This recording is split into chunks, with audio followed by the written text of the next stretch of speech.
Xayrli kun aka. Menga iftariyda bor biror nima tayyorlab bering iltimos. Marhamat. Yo'q, bering, bu nimasi? Boshingga nima bo'ldi? So'ramang, aqldan ozay dedim. Nima balo, suyakmi yo toshmi chaynadingmi? Yo'q, har doimgidek ishlayotgandim. Oddiy kun, odatdagidek go'sht bo'lagini do'pposlab, allaqachon yaxshilab urilganida u menga shunday dedi. Sen meni barbekyu sousimda shakar borligini hisobga olmading-da. Va u menga to'lalatib tupurdi. Emalim iflos bo'ldi. Bunaqalarni ko'pini ko'rganman deb hech narsa bo'lmagandek ketdim va soat 8 da shotka bilan pasta kelib tozalaydi baribir. Lekin bilasizmi nima? Soat 8 da shotkayim kelmadi, 5 minut o'tib tozalaydigan ipam ko'rinmadi. Va men bilmagandim, boshimda kichkina bakteriya bor ekan. Streptococcus mutans. Sousdagi shakarni yedida emalimga achchiq qilib siyib qo'ydi. Va kichkina teshik ochilib qoldi.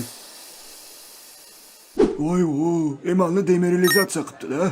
To'g'ri. Ertasi kuni men pechenye bilan kurashdim va u birozdan keyin yumshoq bo'lganida qo'yib yubormoqchi bo'lib tursam, qasos endi shirin bo'ladi, chunki men shakarga to'laman dedi.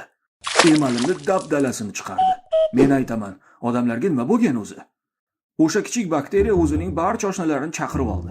Voy, hamma bu yerga kel. Bu odam shakarga to'la ekan. Hammang tirikchiligingni shu yerda qilsang bo'ladi. Bakteriyalarning barchasi o'sha yerga kelib oldi. Va u yerda juda kislotali muhit paydo bo'ldi.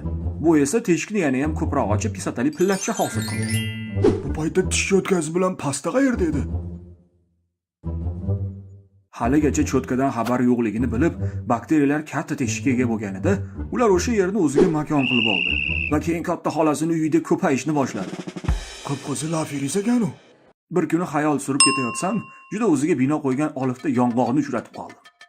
Harakat ham qila ko'rma, baribir yuta olmaysan, dedi u. O'zimga aytdim.